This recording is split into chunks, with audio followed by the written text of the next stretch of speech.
Cats cats जो होते हैं चीज़ों को देख पाते हैं, सूक्ष्म शरीर को देख पाते हैं। परमात्मा ने उनकी आंखों में वो ताकत दी है।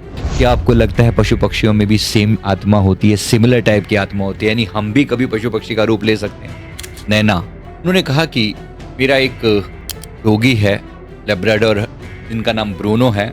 कि जब से मेरी मदर की डेथ हुई है, ब्रूनो जो है हर रात उनके कमरे के बाहर बैठकर रोता रहता है। क्या घर के पालतू जानवर आत्माओं को देख पाते हैं? तो नैना ने यह अनुभव किया, उसकी माँ की सोल वहीं आसपास में है।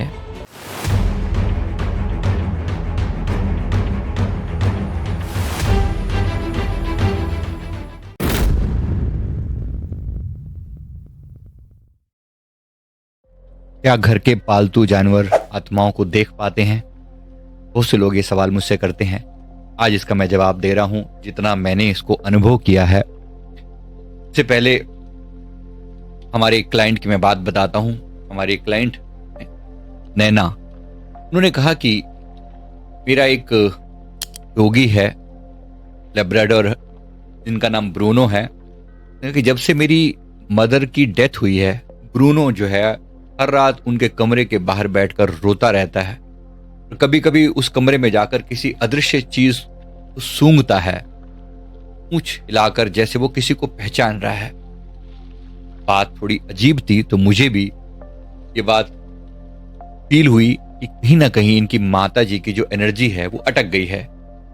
हमने एनर्जी स्कैन करके देखा, जो उसने कहा था, जो उनका डाउट था, वो बिल्कुल सही लगा कि कोई ना कोई जो वो एनर्जी सेंस कर रहा है, वास्तव में उनकी माता जी की एनर्जी है वो अटकी हुई है।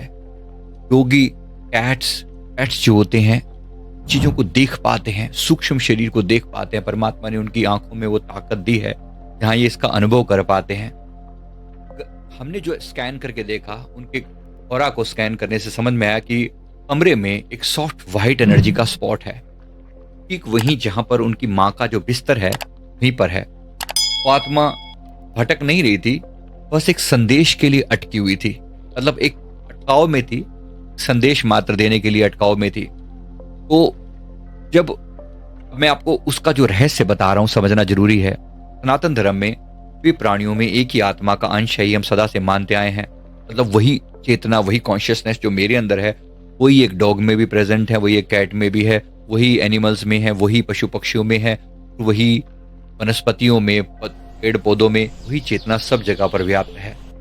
ताकि कुछ लोग ऐसा नहीं मानते, तो लोगों को लगता है कि हमारी चेतना, हमारी आत्मा पशुओं की आत्मा से बिल्कुल डिफरेंट होती है, बीज ही अलग होता है। नहीं, ऐसा मेरा मानना नहीं है, क्योंकि सनातन धर्म के हिसाब से यही सत्य है जो मैं कह रहा हूं। आपका इसके बारे में क्या मानना है? क्या आपको लगता है पशु पक्षियों में भी सेम आत्मा होती है, सिमिलर टाइप की आत्मा होती है, यानी हम भी कभी पशु पक्षी का रूप ले सकते हैं? क्या ये पॉसिबल है? द आंसर मेरे हिसाब से यस है। बाकी आप बताएं, क्या लगता है आपको? बस एक ही बात है कि मनुष्य का मन जो विचारों से ढका हुआ है, जबकि पशु जो है मन की अनुभूति, प्योर सेंसेशन में जीते हैं।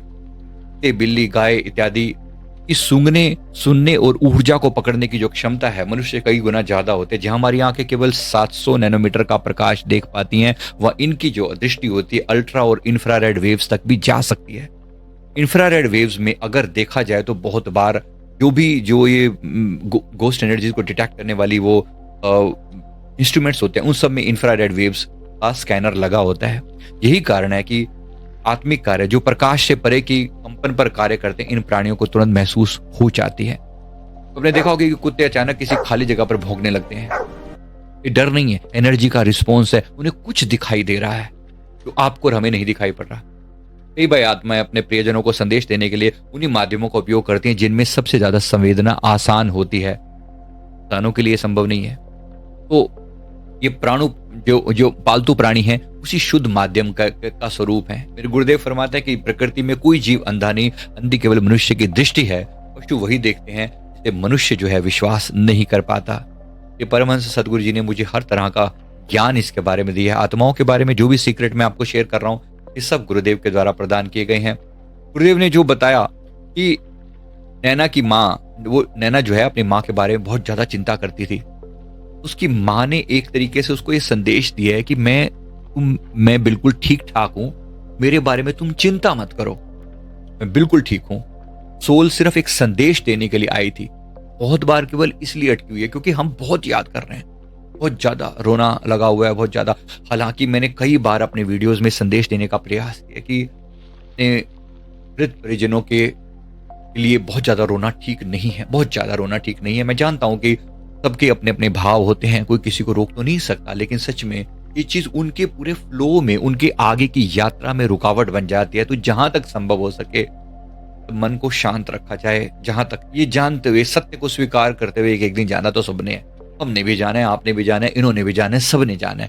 तो फिर इस बात को स्वीकार करते हुए कहीं ना कहीं जब ये स्वीकार भाव आ जाता है, फिर कहीं ना कहीं हम इस बात को जान पाते हैं ये अवश्यंभावी है, तो फिर अपने आप रोना जो है वो शांत हो जाता है। तो नैना ने ये अनुभव किया, उसकी माँ की सोल वहीं आसपास में है। तो मैंने उनको कहा जब आज रात जब ब्रूनो उसके कमरे में जाए तो एक दीपक जला दो और साथ में गायत्री मंत्र का पाठ चलाओ, क्योंकि उनका गायत्री मंत्र में विश्वास था। मैंने उन्हीं के हिसाब से उनको कहा।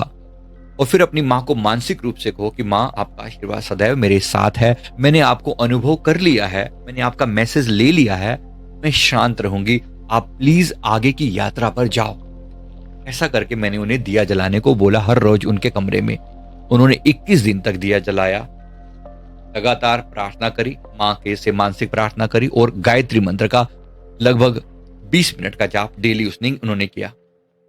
और फिर उन्होंने जब मुझे फोन करके मैंने उनसे पूछा, उन्होंने कहा कि जब कल रात को ब्रूनो जो है, हमारा जो डॉगी है, वो पहली बार उस कमरे में गया, तो बड़ी प्यार से लौट आया, वो शांत था और पूरे घर में एक ब्लेसिंग जैसा फील हो रहा था। मुझे ऐसा लगा कि जैसे मेरी माँ अब विदा हुई है, मतलब एक ब्लेसिंग का अनुभव हुआ। उनके एक प्यारा सा एहसास मेरे हृदय में था जो मुझे अनुभव हुआ कि माँ का अब प्रॉपर रूप से जाना हुआ है। तो कभी कभी ये डॉग्स कैट्स भी जो है, पालतू जो हैं, वो संकेत का माध्यम बन जाते हैं, कभी भौंक कर, कभी देख कर, कभी इनकी मौन उपस्थिति, कभी कभी ये हमें डराने के लिए नहीं बल्कि याद दिलाने के लिए कि प्यार मृत्यु के पार भी जीवित है, प्यार ही है सदैव जीवित रहता है, प्यार मृत्यु के बियॉन्ड भी है।